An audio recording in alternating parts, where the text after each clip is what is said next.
I have some bad news for you. It's about your upcoming vacation. So actually, in the context of everything that's going on in the world, it's not that bad, but I'm gonna tell you about it anyway. You are probably not going to get spontaneously invited to a fancy gala in some Tuscan villa or Romanian castle where you will have to pack your vintage designer dress that you just found on The RealReal. These what if scenarios and these just in case stories that we tell ourselves in our head as we're packing so rarely happen on vacation. I mean, except there was that one time where I did randomly end up on someone's yacht in the south of France at like 3 a.m. after being out that night, but that is not the point. We are not talking about that right now. I figured out why we overpack. It's because we don't trust ourselves. Self-doubt creeps in like a sneaky little garden gnome. The first, those what if scenarios that almost never happen. The second is, well, I don't know what my mood is gonna be like when I get there and I'm gonna want all the clothes for all the moods.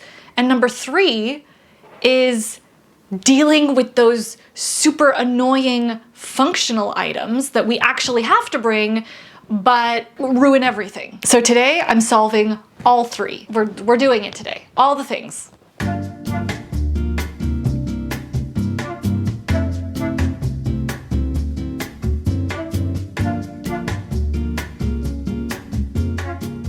Tackling the what if scenario, because this is the one that gets me every time. But what I've understood about the what if scenario is that it's really just an aspirational part of myself. And that's not a bad thing. I think it's important to include something aspirational in our daily personal style, but also when we go on vacation. But instead of packing for a specific scenario, which can get really frustrating because we don't know what scenario we're gonna end up in, what if we pack for the aspirational version of ourselves? Like just one piece that says, this is who I am giving myself permission to be on this trip.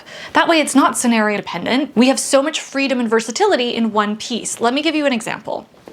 These slingbacks I pack with me on pretty much every trip, except like a super beach vacation-y holiday, which I'll show you my example in a second for that. And then once I choose that item, I play out the most absurd or like wildest case scenario and see if this piece can handle it. And I play it out with whatever else is in my capsule, so I know what I have to work with. And usually, even the wildest case scenario for that trip, the one piece that I want to bring, they can handle it. I actually did bring these when I was in Italy for almost a year last year, and I didn't know when I would wear these. I had no plan. I didn't know if I would be invited anywhere fancy. In May, I got invited to Parma to the beautiful ballet in Parma with Davines. It was a very fancy evening, and thank God I had these, because the other pieces in my closet, yes, they were fancy, but it was the shoe that brought the outfit home. Now, if I were going on a more casual, like beachy, islandy kind of vacation, the slingback makes no sense. So I would bring something like this. This is very outside of my normal personality. It's very aspirational. It's like, I don't know who this is, but she's not my regular day Alyssa. So I would pack this and I would test it out, run through the different scenarios. You know, maybe I'm on a yacht or or some like fancy beach party. The footwear, the slingbacks aren't gonna make any sense, but something impactful like this, great. I think as a woman, this next one is especially important. Not knowing what your mood will be like when you get there. And this one, this solution, you might not like to hear it because you need to know yourself really well, and you need to be so intimate with the contents of your closet to get this one right. Think about that piece in your closet that you reach for when you don't know what to wear, when you're pissed, when you're elated, when you are frustrated. This is the piece that you bring. And if you're like, oh, but it's so boring, it's just like, it's my basic white t-shirt or whatever, chances are it is basic and it is boring. I don't care. Pack it. Put it in your luggage. Thank me later. Here's an example for me. You probably already know exactly what I'm gonna say, but for me, the piece that makes me feel myself, no matter my mood, is a classic white button-up. For me, this is it. I'm not saying for you, it's a white button-up. I happen to look and feel really good in a classic white button-up shirt. For those of you who are button-up people, my favorite of all time, is this one right here. It is called the Tailor.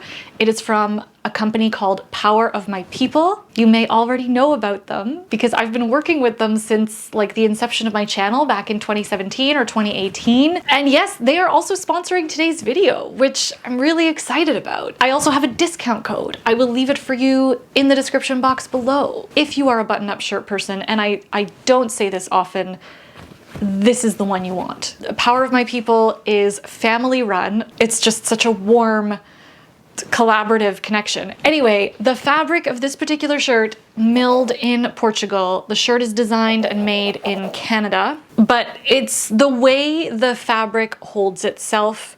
I really appreciate that the silhouette isn't too oversized and it's not too fitted, so it's incredibly classic. The construction of the garment is such that I don't remember when they gave this one to me for a collaboration, probably like 5 years ago maybe, and it looks brand new. Looks like the first day I got it. It's especially perfect for me for travel because the hem length is not too long and not too short. So there's enough fabric for me to tuck it in, but it also looks great when left out. So it's incredibly versatile. This one is 100% cotton. It's got this really great like drape and it's lightweight, but enough structure to like hold the collar, scrunch the sleeves, wrap it, tie it. And they don't just have cotton, they also have linen. So usually on beach holidays, I'll bring this one instead of the white one, but this one is 100% linen. Equally amazing. I got mediums in both of these, but to be honest, I could have done a small. So if anything, I would say get your size or size down if you want it to be a little bit more fitted. This blue linen one is called the Friend, and they still do have the navy version of this season. Thank you for indulging this portion of the video with my ad. I find it so rare to find companies these days with such a strong focus and priority on their values and doing things their own way, which they've been doing for so long. And I'm just so proud and happy to work with them. So thank you, Power of My People, for sponsoring today's video, for collaborating with me, and for truly changing the landscape of fashion one shirt at a time. So grateful. We all have to bring 1 or 2 pieces that serve no other purpose except for function, something super practical. Here's my example, my running shoes. These are cute, they're fine, but for me personally, they're not cute enough to wear beyond running. I've tried. Oh my God, they're so dirty on the bottom. Oh no, I gotta go clean those, oops. Here's a question that the internet doesn't seem to want answered. Does the functional piece actually need to work so hard? Or can it just do its one job? For example, when I was in Italy just this year for a few months, I knew I was gonna check a bag. So I had room for a cute lifestyle sneaker and my running shoes. We don't have to make one item do 547 different things. We just don't. There is no morality associated with packing carry-on only. If you've got room in your luggage, use it. The end, okay? Functional piece just does the one thing. That's it, basta. But sometimes we don't have the luxury of space. What do we do when a super functional item does have to do double duty? I realized that trying to camouflage it didn't work. So instead of camouflaging, what I like to do is make that item feel and look intentional. But how do we do that? How do we make something look and feel intentional in our outfit? Ask yourself, do I want to style them with tension or with harmony? Here's how you create tension and harmony with a functional piece. 2 separate outfits, okay? Let's start with tension.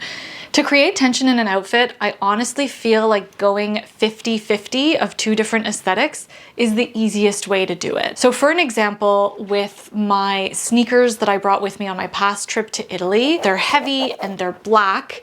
I was wandering in Florence. I went to a cafe with a friend. We knew we wanted to visit a vintage market and also go for a pretty long walk.